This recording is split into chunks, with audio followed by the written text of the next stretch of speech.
Assalamualaikum warahmatullahi wabarakatuh. Berjumpa kembali dengan Agung Channel di sini. Teman-teman, pada zaman sekolah dulu pasti pernah mendengar peristiwa heroik 10 November 1945. Dalam beragam informasi di berbagai media, banyak yang belum mengetahui bahwa ternyata terdapat fatwa Jihad Ulama Surabaya untuk mempertahankan wilayahnya. Bagaimana dan apa yang sebenarnya terjadi? Nah, di video kali ini kita akan membahas peristiwa kronologi 10 November dan munculnya fatwa Jihad Ulama Surabaya pada masanya. Dari sisi sejarah yang panjang ini diharapkan kita sebagai muslim mengetahui duduk perkara dan akar permasalahan kenapa fatwa ulama menjadi tuntunan dalam kehidupan berbangsa dan bernegara. Ada cerita menarik di balik sejarah yang satu ini. Semoga pembahasan ini bisa bermanfaat dan menjadi referensi buat teman-teman YouTuber sekalian. Yuk kita mulai. Bismillahirrohmanirrohim. Peristiwa 10 November itu sebetulnya adalah peristiwa ketika pasukan Inggris menghukum arek-arek Surabaya. Karena apa? Telah melakukan pembunuhan terhadap Brigadir Jenderal Melebi, Brigadir Jenderal Inggris pada tanggal 30 Oktober 1945. Kenapa Melebi dibunuh oleh orang-orang Surabaya? Karena Melebi adalah pimpinan tentara Inggris yang melakukan pendaratan di Surabaya. Jadi tujuan awal pasukan Inggris yang dipimpin oleh Brigadir Jenderal Melebi itu adalah mengangkut interniran Belanda, yaitu orang-orang Belanda yang ditawan Jepang, dan sekaligus mengangkut tawanan perang Jepang yang kalah oleh Belanda. Jadi, awalnya itu. Jadi tujuannya bukan perang, bukan menyerang Indonesia, enggak. Anda mengevakuasi para tawanan perang, orang Belanda maupun orang Jepang. Nah, kedatangan Inggris itu, ya, sudah diketahui akan datang tanggal 25 Oktober. Ternyata tanggal 14 Oktober, 15 Oktober, itu radio-radio Belanda membuat siaran-siaran. Di mana siaran-siaran yang dilakukan oleh radio-radio Belanda itu menyebutkan bahwa pasukan Inggris tidak lama lagi akan datang ke Indonesia, ya, akan mendarat ke Jakarta, Semarang, Bandung, Surabaya. Salah satu tugas dari pasukan Inggris ini adalah menangkapi orang-orang yang selama ini bekerja sama dengan Jepang, termasuk yang sudah disebutkan itu antara lain Soekarno, Hatta, itu adalah kolaborator Jepang. Cukup itu, radio-radio Belanda juga menyiarkan bahwa Inggris nanti akan menangkap tentara-tentara, orang-orang bersenjata, orang-orang terlatih didikan Jepang, seperti anggota PETA. PETA itu tentara sukarela pembela tanah air, itu memang yang membentuk itu Jepang, dilatih kemiliteran dan sebagainya. Termasuk Hizbullah, EHO, itu semua bikinan Jepang, akan ditangkap. Itu disiarkan, ramilah kemudian suasana. Nah, saat itu Bung Karno ngirim utusan ke Yai Hasyim Asy'ari, tidak punya. Dia minta pandangan kepada Kiai Hasyim Asy'ari. Apakah hukumnya jika orang melakukan perlawanan terhadap musuh yang akan menjajah negara? Apa yang harus kita lakukan kalau kita menghadapi musuh? Yang kedua, orang-orang dari anggota PETA, ya, dari Hizbullah, itu juga datang beramai-ramai menemui Kiai Hasyim Asy'ari. Kenapa? Karena sebagian daripada perwira-perwira PETA, ya, begitu juga dari Laskar Hizbullah, santri. Bahkan salah satu di antara anggota PETA itu perwiranya adalah Kiai Khalid Hasyim, itu putranya Kiai Hasyim Asy'ari. Kita minta pendapat, bagaimana kalau kita ditangkapi sama Inggris? Karena dianggap bagian daripada penjahat perang seperti Jepang. Itulah kemudian Kiai Hasyim Asy'ari punya inisiatif mengumpulkan semua ulama NU se-Jawa Madura, kumpul di Surabaya tanggal 21 Oktober, kemudian membincang masalah. Tanggal 22 Oktober lahirlah fatwa dan resolusi jihad, di mana Kiai Hasyim Asy'ari membuat satu fatwa, fardu ain hukumnya bagi setiap orang Islam yang berada dalam jarak 94 km, yaitu jarak disahkannya sholat qashar, untuk membela tanah air Indonesia dari serangan musuh. Jadi fardu ain itu, kalau ada musuh datang, serang. Itu. Kemudian beliau juga lewat PBNU membuat resolusi kepada pemerintah. Kenapa? Yang minta tadi adalah putusan Presiden Soekarno. Beliau menyerukan bahwa pemerintah itu sudah sepatutnya melakukan penggalangan kekuatan untuk menyerukan jihad, ya, dalam membela negara yang akan menghadapi kekuatan penjajah.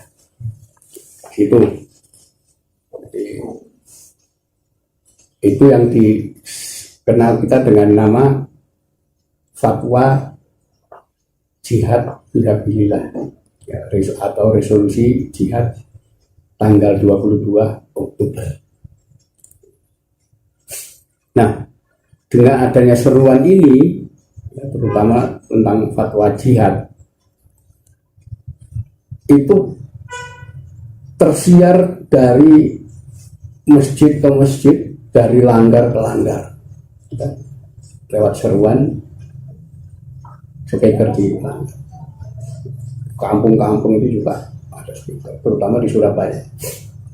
Jadi di kota Surabaya selama zaman Jepang itu hampir di tiap perempatan jalan itu ada speaker ditempatkan di situ. Nah itu lewat itu kemudian fatwa jihad itu. Itu sebabnya Surabaya panas. Apalagi kemudian muncul isu-isu pasukan Belanda yang disebut Nika itu akan kembali. Dan kemudian mereka akan membonceng kedatangan tentara Inggris. Akhirnya berita itu kacau gak karuan. Itulah tanggal 25 Oktober 1945 pasukan Inggris yang akan mengevakuasi interniran Belanda dan tawanan perang Jepang itu mendarat di Surabaya. Surabaya sudah panas. Ini mau menjajah kita ini Inggris. Sementara pasukan Inggris sama sekali tidak punya pikiran akan menyerang, akan perang, itu nggak ada mereka. Kenapa? Loh, memang mereka mau ngangkuti tawaran perang kok. Mereka gak. Tapi kan provokasi Belanda. Ya, itulah bahayanya berita hoax itu di situ. Belanda bikin cerita sendiri seolah-olah Inggris datang akan nangkepi semua orang yang berhubungan dengan situ. Terjadilah salah paham macam-macam.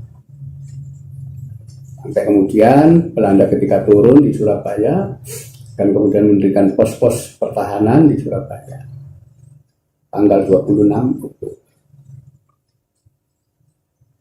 Ternyata tanggal 26 Oktober sore diserang massa. Kenapa? Massa sudah semangat dengan fatwa jihad, musuh. Disitulah terjadi orang-orang menyebut dengan nama tawuran massal. Kenapa disebut tawuran bukan perang?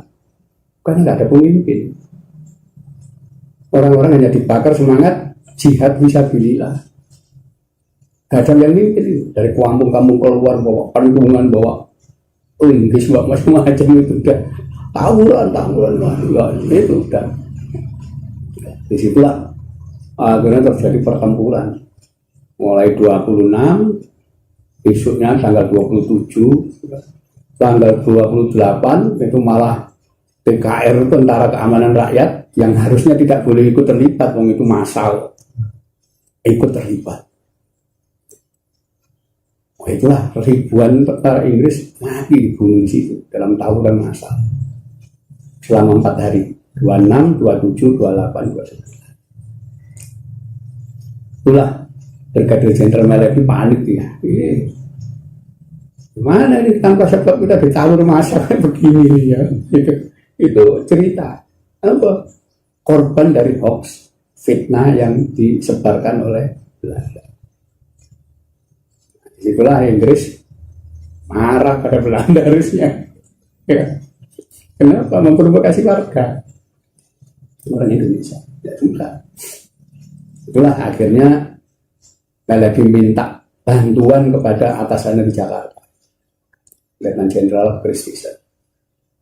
Di mana oleh Letnan Jenderal Christison, Presiden Soekarno dan Wakil Presiden Muhammad Hatta diminta datang ke Surabaya untuk mendamaikan itu. Itu adalah salah paham, nggak ada itu. Inggris bingung, ya. Tanpa sebab serang massa. Kenapa? Loh, perang sudah selesai. Tanggal 15 Agustus itu Jepang sudah menyerah. Dan tanggal 4 September Jepang sudah tanda tangan surat penyerahan. Artinya sudah tidak ada perang. Ini bagaimana bisa terjadi perang seperti ini? Ya provokasi Belanda dengan hoax yang dia sebarkan, yang itu nggak ada buktinya, hanya fitnah. Nah itulah kemudian terjadi. Bung Karno datang dan tanggal 30 Oktober dicapai kesepakatan gencatan senjata antara pemerintah Jawa Timur ya, yang di Surabaya dan pihak Inggris. Sudah gencatan senjata, ceasefire, jangan tembak-menembak. Itulah Brigadir Jenderal Melepi sampai naik di atas mobil ya, keliling Surabaya untuk memberitahukan kepada pejuang bahwa pertempuran sudah berakhir, kita gencatan senjata. Sudah, itulah sampai ketika sampai di daerah Jembatan Merah di Gedung Internasional, ternyata di sana masih ada itu tembak-menembak itu. Kenapa? Suasana saat itu tidak seperti sekarang. Kita damai di sini, langsung kirim SMS ke teman ini. Dulu nggak ada. Ya, telepon aja nggak ada loh. Masa saya nggak begitu, nggak ngerti masa di bawah. Itulah sampai kemudian usaha Meledi menenteramkan pasukannya yang masih dikepung oleh massa Surabaya di Gedung Internasi. Saat itulah terjadi insiden sebuah granat meledak ya, di bawah mobil Brigadir Jenderal Meledi, menyebabkan beliau tewas di situ tanggal 30. Kemudian jenazahnya juga tidak ditemukan. Itulah tanggal 31 Oktober Letnan Jenderal Christison membuat ultimatum untuk penduduk Surabaya. Dengan insiden itu, maka dia minta agar penduduk Surabaya satu, menyerahkan pembunuh Meledi.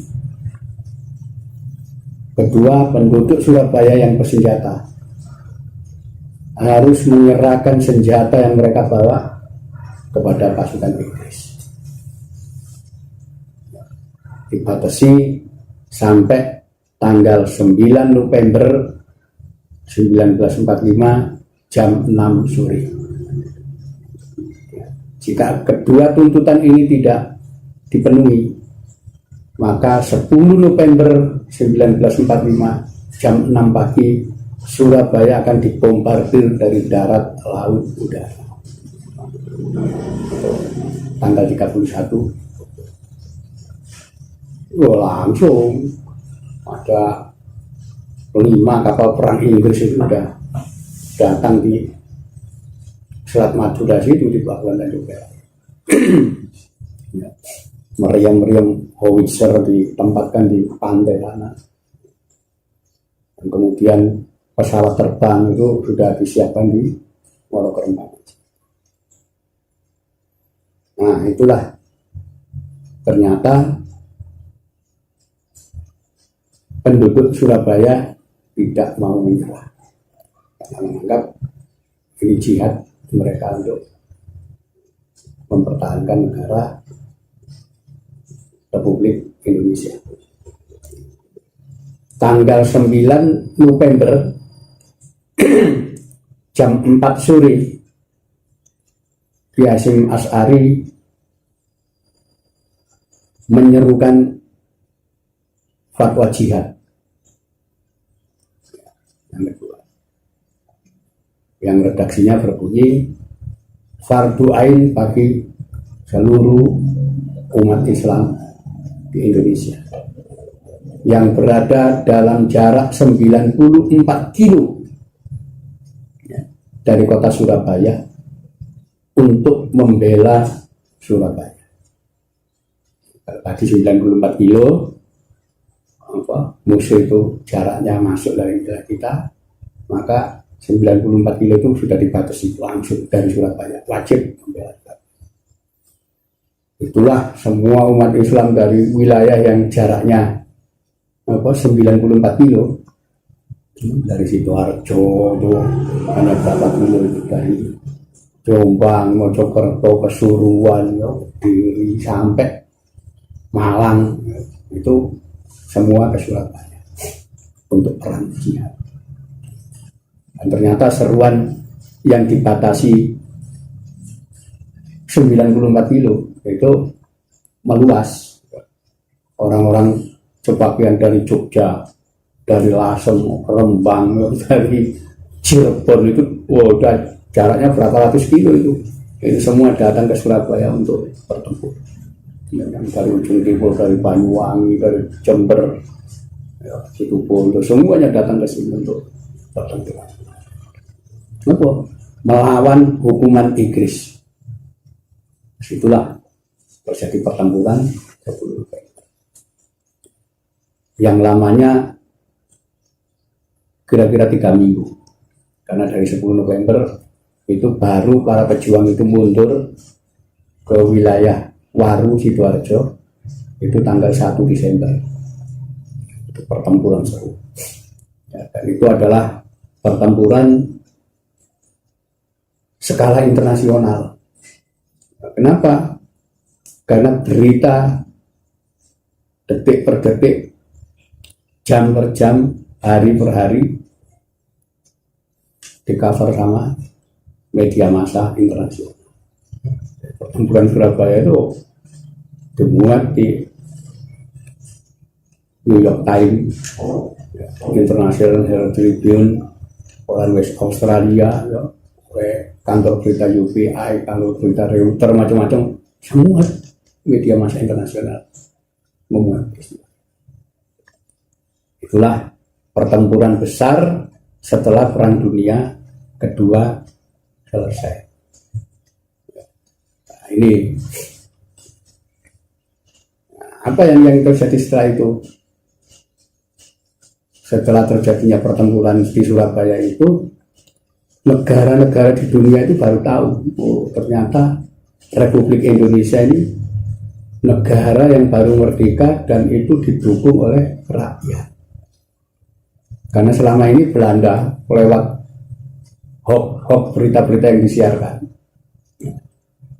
menyatakan bahwa Republik Indonesia itu adalah negara bikinan Jepang, negara fasis bikinan Jepang. Itu sangat berbahaya. Nah, negara-negara yang lain rata-rata percaya itu. Itu sebabnya sampai bulan November, Desember belum ada satupun negara yang mengakui kemerdekaan Indonesia. Karena dianggap Indonesia bikinan Jepang. Tapi setelah pertempuran 10 November yang begitu melibatkan masyarakat, ya, Surabaya, rakyat semua terlibat. Dunia baru paham, oh ternyata negara yang belani rakyatnya, berarti bukan bikinan Jepang dan begitu. Itulah dari Mesir, dari Ukraina, Australia ngakui kemerdekaan Indonesia. Tahun 46 itu setelah peristiwa 10 November. Jadi hikmahnya di situ. Kenapa kemudian 10 November dijadikan hari pahlawan? Karena banyak orang yang mati terbunuh dalam rangka membela negara Republik Indonesia. Terutama para santri yang dengan semangat jihad itu. Nah, itulah kenapa 10 November kemudian ditetapkan sebagai hari pahlawan, hari perlawanan, untuk membuktikan rakyat Indonesia mendukung negara Republik hasil proklamasi. Demikian tampilan kali ini, terima kasih atas perhatiannya. Semoga bermanfaat. Jangan lupa klik like, komen, dan subscribe konten ini serta nyalakan loncengnya agar tidak ketinggalan info-info yang Agung Channel berikan selanjutnya. Sekian wabillahi taufik wal hidayah waridho wal inayah. Wassalamualaikum warahmatullahi wabarakatuh.